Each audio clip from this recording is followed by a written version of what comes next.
Hello শিক্ষার্থীরা, তোমরা কেমন আছো? আশা করি তোমরা সবাই ভালো আছো। আজকে আমি আবার একটা নতুন ভিডিও নিয়ে চলে এসেছি অষ্টম শ্রেণীর ছাত্রছাত্রীদের জন্য। আজকে আমি অষ্টম শ্রেণী থার্ড সেমিস্টার অর্থাৎ তৃতীয় পর্যায়ক্রমিক মূল্যায়ন 2025, যা তোমাদের 70 নম্বরের পরীক্ষা হবে।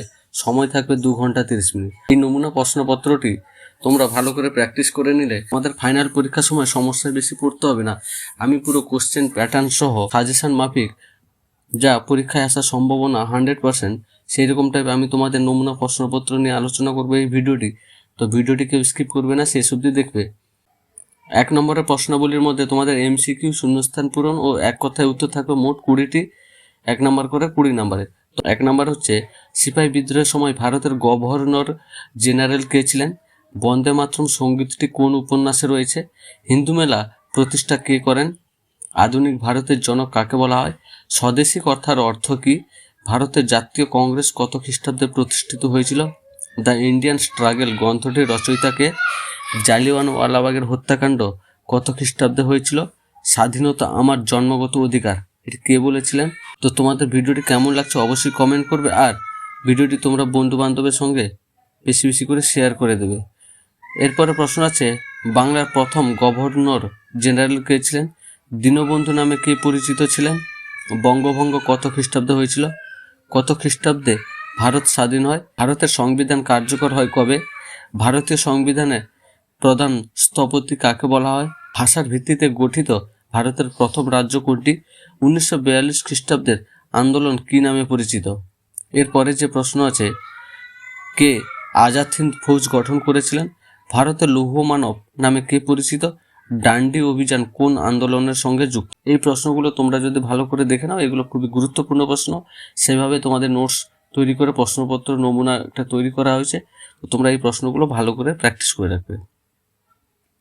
এরপরে 2 দাগে যে প্রশ্নগুলো আছে, সংক্ষিপ্ত উত্তরধর্মী প্রশ্নাবলী, যে কোনো 5টি করতে হয়, 2 নম্বর করে থাকে, মোট 10 নম্বরে। মোট 6 থেকে 7টি প্রশ্ন দেওয়া থাকবে 2 দাগে, তার মধ্যে যে কোনো 5টির উত্তর দিতে হয়। প্রথম প্রশ্ন আছে, নব্যবঙ্গ বা ইয়ং বেঙ্গল গোষ্ঠী বলতে কি বোঝো? এরপরে প্রশ্ন আছে, স্বদেশী আন্দোলনের সময় নারীদের ভূমিকা সংক্ষেপে লেখো। ভারত ছাড়ো আন্দোলনের গুরুত্ব কী ছিল? জাতীয় কংগ্রেস প্রতিষ্ঠার 2টি উদ্দেশ্যে লেখো। 1857 খ্রিস্টাব্দের বিদ্রোহকে কি ভারতের প্রথম স্বাধীনতা যুদ্ধ বলা যায়? তা সংক্ষেপে যুক্তি দাও। জালিয়ানওয়ালাবাগের হত্যাকাণ্ডের তাৎপর্য। সাম্প্রদায়িক বাঁটোয়ারা নীতি কি? দেশীয় রাজ্যগুলি ভারতের সঙ্গে অন্তর্ভুক্তির ক্ষেত্রে সর্দার বল্লভভাই প্যাটেলের ভূমিকা কী ছিল? এরপরে যে 3 দাগে যে প্রশ্নগুলো আছে, বিশ্লেষণধর্মী প্রশ্নাবলী থাকে, যে কোনো 4টি করতে হয়, 4 নম্বর করে থাকে, মোট 16 নম্বরের থাকে 3 দাগে। এবার এখানে মোট তোমাদেরকে 6টি প্রশ্ন দেওয়া থাকবে, যে কোনো 4টির উত্তর দিতে হয়। সাধারণত এই প্রশ্নগুলির উত্তর 70 থেকে 80টি শব্দে লিখতে হয়। তো এই 3 দাগের প্রশ্নগুলির মধ্যে যেগুলো খুব গুরুত্বপূর্ণ সেগুলো হচ্ছে, মহাবিদ্রোহের কারণগুলি আলোচনা করো, বা এই কোশ্চেনটা ঘুরিয়েও আসতে পারে, 1857 খ্রিস্টাব্দের বিদ্রোহের কারণগুলি আলোচনা করো। বঙ্গভঙ্গ বিরোধী আন্দোলনের বিভিন্ন শ্রেণী মানুষের, বিশেষত কৃষক ও শ্রমিক অংশগ্রহণ কেমন ছিল? গান্ধীজির অসহযোগ আন্দোলনের কর্মসূচিগুলি কী কী ছিল? ভারত ছাড়া আন্দোলনের মূল দাবি বা উদ্দেশ্য কী ছিল?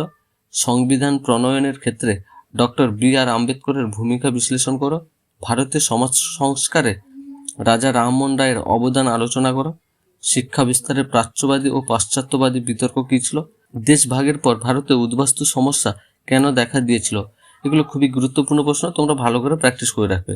এরপরে 4 দাগে যে প্রশ্নগুলো আসার সম্ভাবনা বেশি, রচনাধর্মী প্রশ্ন, যে কোনো 3টির উত্তর দিতে হবে, 8 নম্বর করে থাকে, মোট 24 নম্বরের। 4 দাগে তোমাদের টোটাল 5টি প্রশ্ন দেওয়া থাকবে, সেখান থেকে 3টির উত্তর দিতে হবে। মিনিমাম 200 থেকে 250 শব্দে উত্তরগুলো লিখতে হবে। এই রচনাধর্মী প্রশ্নগুলোর মধ্যে গুরুত্বপূর্ণ প্রশ্ন হচ্ছে, ব্রিটিশ শাসনে ভারতের শিল্প ও বাণিজ্যের অবনতির কারণ ও ফলাফল আলোচনা করো। ভারতের জাতীয় আন্দোলনের গতি প্রকৃতিতে সুভাষচন্দ্র বসু ও আজাদ হিন্দ ফৌজের ভূমিকা আলোচনা করো। ভারতীয় জাতীয় আন্দোলনে মহাত্মা গান্ধীর প্রথম জীবনের কার্যকলাপ, যেমন চম্পারণ, খেদা, আহমেদাবাদ, এই বিদ্রোহগুলো সম্বন্ধে আলোচনা করো। এরপর আছে, দেশীয় রাজ্যগুলির ভারত ভুক্তির প্রক্রিয়া ও এই ক্ষেত্রে জওহরলাল নেহেরু এবং সর্দার বল্লভভাই প্যাটেলের ভূমিকা বিশ্লেষণ করো। জুনাগড়, কাশ্মীর ও হায়দ্রাবাদের সংযুক্তি সংক্ষেপে আলোচনা করো। আর লাস্ট কোশ্চেন হচ্ছে ভারতীয় সংবিধানের প্রধান বৈশিষ্ট্যগুলি আলোচনা করো। তো এই ছিল আজকের ভিডিওটি তোমাদের কেমন লাগলো অবশ্যই কমেন্ট করবে, আর ভিডিওটি বেশি বেশি করে শেয়ার করে দেবে। আর আমার চ্যানেলে যদি নতুন হয়ে থাকো চ্যানেলটি সাবস্ক্রাইব করে পাশে থাকা বেল আইকন প্রেস করে রাখবে, যাতে এরকম ইনফরমেটিভ এবং সাজেস্টিভ ভিডিও পোস্ট করার সঙ্গে সঙ্গে সর্বপ্রথম তোমাদের কাছে নোটিফিকেশনটি পৌঁছায়। আর ভিডিওটি দেখার জন্য অসংখ্য ধন্যবাদ। তোমাদের এই কোশ্চেনগুলো ভালো করে দেখে রাখবে যাতে তোমাদের আর কোনো সমস্যায় না পড়তে হয়। ভিডিওটি দেখার জন্য অসংখ্য ধন্যবাদ।